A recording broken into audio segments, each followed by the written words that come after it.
Hi YouTube, welcome back to my channel. I just felt like coming on this afternoon and making a video, and I wasn't sure what I wanted to talk about, but basically I think I want to have a moan. Usually I'm reasonably upbeat about products that I've been using because I love makeup and cosmetics and skincare and perfume and all those things. Sometimes things don't work as well for me, and I tell you so, usually in an empties video.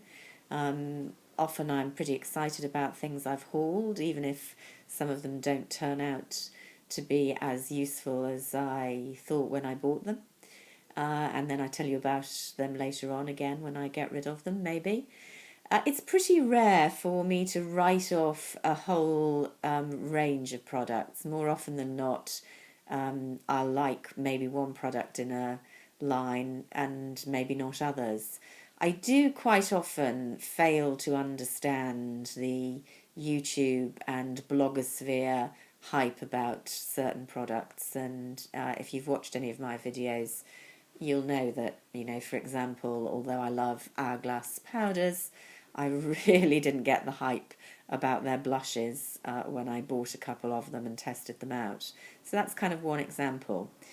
But here I have a whole range from Soap and Glory, which is a British firm, very much hyped, particularly in the blogosphere at the moment, admittedly by much younger bloggers than I, many of whom may just have had the products sent to them for review because a number of them have the same PR agents.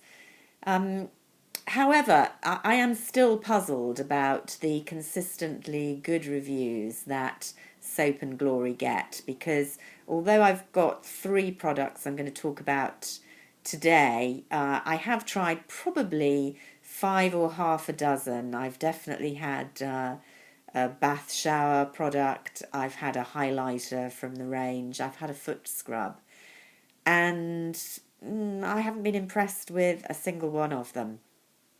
Now, it is fair to say it is a relatively price conscious range. It's not the cheapest thing you'll find in the drugstore or Boots, but most of the items are pretty competitively priced. So this hand cream, which gets rave reviews on every bloggist's blog that I've seen and some general review sites, I think costs about $4.99 in Boots. So it's not the cheapest hand cream, but it's not expensive. So to be fair, what can I expect? What I don't understand is quite how popular it is. First up, my personal bias, I'm not really a pink girl. I don't really like the presentation of this whole range, which isn't all pink, but there is quite a lot of pink in it. But they go for these kind of overcrowded captions on all the tubes. So you've got the kind of Soap and Glory logo, you've got the most astonishing hand cream ever, you decide. Well, that gets right up my nose for starters, because, yeah, I have decided, and it's far from the most astonishing hand cream I've ever used. Fabulous. It's all kind of meaningless guff. So I don't like the packaging. Second thing I don't like is there's no SPF in this hand cream, and you need an SPF in something which is designed to protect your hands from damage as well as, just moisturising them.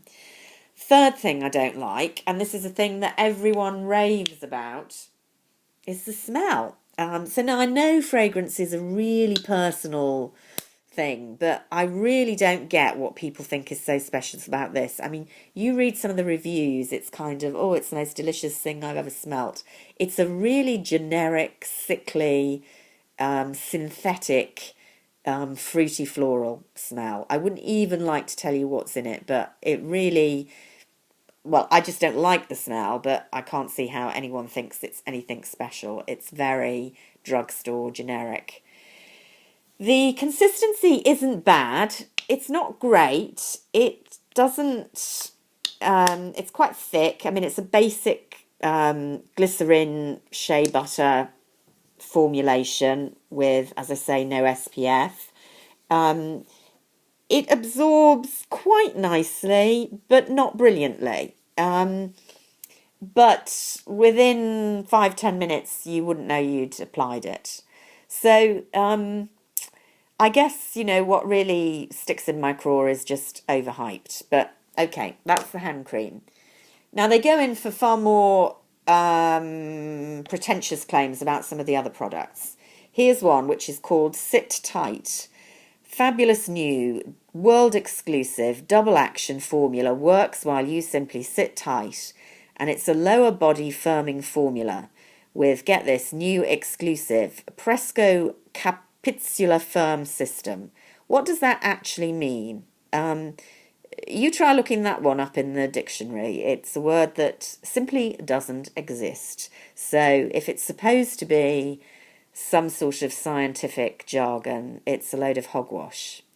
Now, what this product is designed to do is you're supposed to slather it on to your buttocks and thighs before putting your clothing on and then sit on it, because it's more effective when you sit down. Why? I'd love to understand what the science behind that is. I've tried it. I've used most of the tube. It does give a warming sensation when you put it on. It's got a lot of, I'm going to say, methyl lactate, I think, is one of those ingredients that kind of heats on the skin. But, that doesn't mean it's doing anything. It's just causing the capillaries to expand very quickly near the surface and give a warming sensation. It's just a load of hogwash. And what's more, again, it smells really unpleasant. They're very keen on these kind of heating thermal properties. This is a deep pore detox mask called No Clogs Allowed. And again, it's super self-heating. And what you're supposed to do is massage this into your face. I mean, first of all, it kind of separates when you use a bit too much there. So it's all kind of, watery and horrible. It's got some grit in it. As you rub it, there is a warming sensation. But it's kind of irritating more than anything else. You put it on, you scrub until it turns blue and you feel heating. Well, I mean, it is blue-ish when you put it on. It doesn't turn any bluer, but you do feel heating. 5 minutes, rub it off with a warm, wet washcloth, and that's supposed to effect magic in your pores. I'm here to tell you, no difference whatsoever. Mildly irritating in the sense that your skin is quite reddened afterwards, but that doesn't last. It's not, or wasn't on me, something that caused allergy or profound irritation. Just wasn't effective, and I felt it was gimmicky.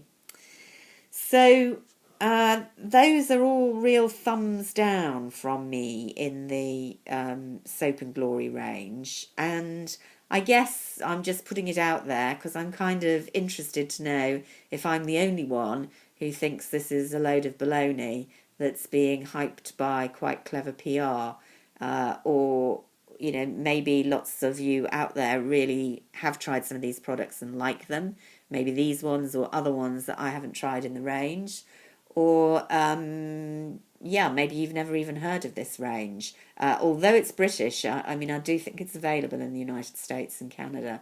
So I'd be interested to know what other people think. But there we are. I enjoy nothing more than giving a good moan on a Sunday afternoon. And there it is for Soap and Glory. My opinions only, obviously. But let me know if you agree or disagree. Bye for now.